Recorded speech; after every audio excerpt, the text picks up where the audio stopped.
Talagang ah, yun hong buong komite ay bumoto Unanimous decision. unanimous. Oo. So papunta na ito sa plenaryo para pagbotohan naman.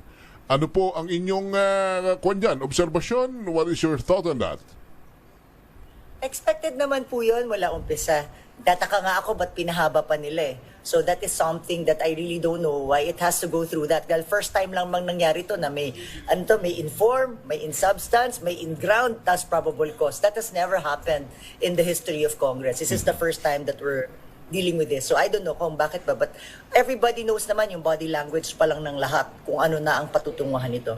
So the question is, yung 106 signatures na lang sa plenary vote. So yun na lang hihintayin natin. But Okay. you as a former congresswoman and kasamahan ninyo yung mga bumoto, kumbinsido ho ba kayo sa mga kanilang ipresentang ebidensya, sa kanilang mga pagsasalaysay, presentasyon, may mga talumpati pa, kumbinsido ba kayo?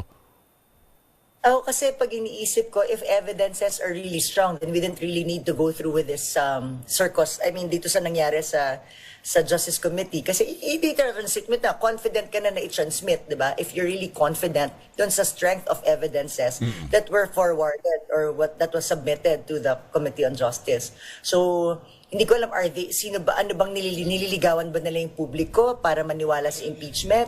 Nililigawan ba nila yung mga kapwa namin mambabatas? Kaya nila ito ginagawa? Nililigawan ba nila yung senators?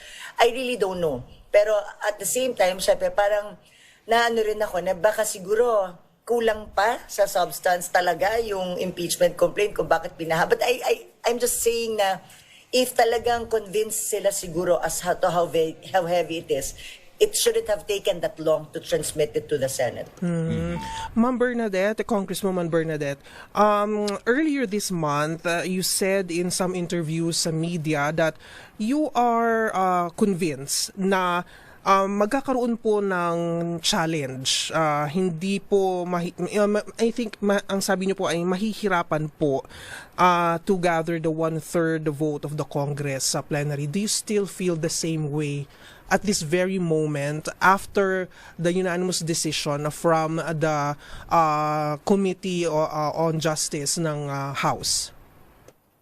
Like I said, marami naman sa nakakausap ko sa Kongreso are hoping na hindi ito dadating sa plenary. Marami naman dyan. Oo. Siguro kung own free will nila, mahihirapan. Pero of course, if there's pressure, then that's a different scenario altogether. So, syempre, lahat naman yan, katulad nung nangyari before, are always all afraid of the consequences of not doing this. Kaya nga ako sabi ko sa kanila, sana they vote on their own conscience at yung tingin nilang tama. Not because they're afraid of budgets, they're afraid of consequences. Kasi at the end of the day, we are legislators. Wala dapat nagkocontrol sa ating pag-iisip kung di yung constituents na pinaglilingkuran natin.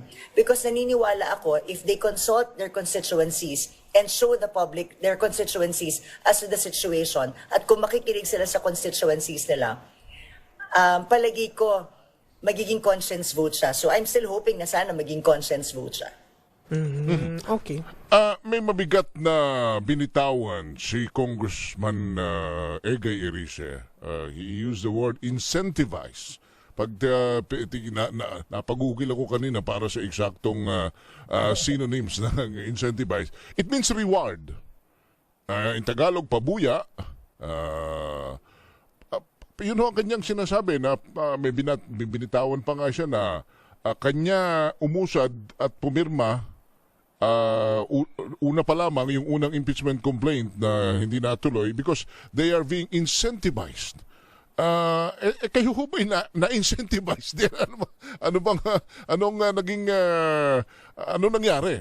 Bakit mayroong ganong no less than Congressman Egay Erice ang nagsabi nito?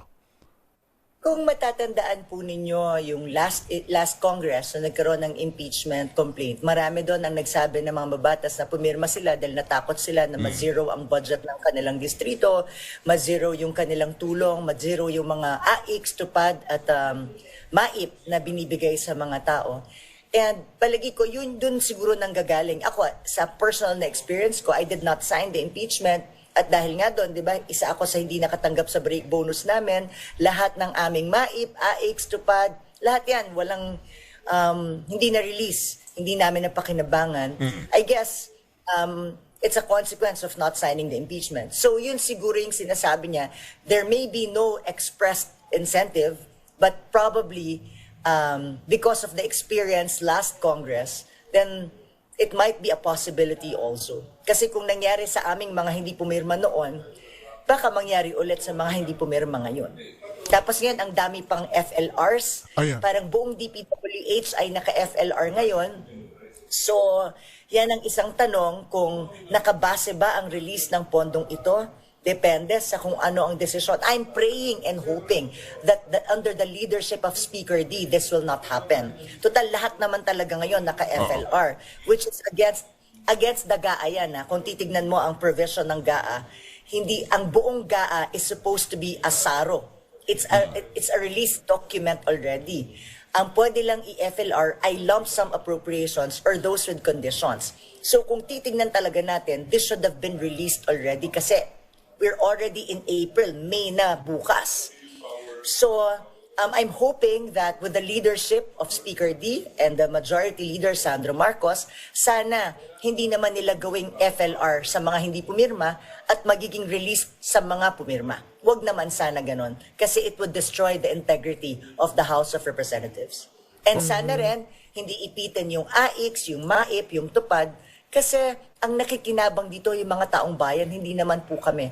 And the infrastructure projects, ang nakikinabang dito yung mga distrito at mga lugar kung saan namin nilagay ang mga wish list ng ating mga local government units. Ma'am, partner, with your indulgence lang, kasi yung FLR, para lang ma-educate natin yung ating mga kababayan. What is FLR at bakit po ito, nabanggit nyo na yung DPWH, bakit may kinalaman ng mga congressman? Anong connection ng for late release yata, kung di ako nagkakamali ng FLR, bakit hindi ba kung pondo ito ng gobyerno para sa proyekto ng gobyerno, dapat diretso ito sa line agencies? Why is it kinakailangang maikawing yung pangalan ng mga congressman? Kasi nga po, syempre, bawat distrito, di ba? Bawat distrito, nung ginawa natin yung budget, remember, kaming mga congressman, we have nothing to do with the implementation. Pero, sinusulatan kami ng mga LGUs. Kaya kami representatives Kami ang nagre-request ng DPWH kung ano ang mga dapat at kailangan ng mga mayors, ng mga vice mayors, dun sa kanilang mga distrito. They write to us at dumadaan ito sa RDC. So, vinivet naman ito bago siya mapunta sa NEP. So, kung ito ay dumaan sa RDC, tapos dumaan siya sa NEP. So, ibig sabihin, nung pinasok sa DPWH, yung mga sinulat naming mga request sa Sangkaterba na pumayag, hindi naman lahat yun pumayag sila Yung iba na-reject, yung iba pumasok. Diba? Yung mga districts din, ganyan din sa mga district congs. Kasi meron tayong tinatawag na BIP, yung Basic Infrastructure Project. Meron din tayong tinatawag na yung allocable at non-allocable. Yung mga allocables, ito yung mga requested projects ng mga congressman na ni-request sa kanila ng RDC, ni-request ng mga local government units. Those are the allocable. The non-allocable are DPWH-initiated projects.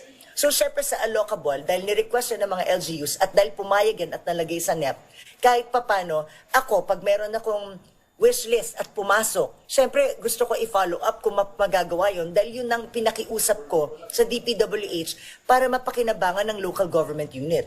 So pag in-FLR mo yun, hindi siya popondohan ng gobyerno, then hindi magagawa yung project, pero nandoon siya sa NEP. At yun yung isang questionable doon dahil pumasok na siya sa NEP. Tapos dumaan siya sa HGAB, pumasok siya sa Senate, lumabas siya sa BICAM, lumabas siya sa GAA, pero i-FLR mo, if for later release, why? Okay, partner. Wala naman dapat niyang kinalaman ang congressman doon. Diba? So, kahit dapat, kung anong boto ng congressman, dapat the project should continue. Dahil like you said, ang makikinabang, ang constituents, not the congressman. So, the project must proceed.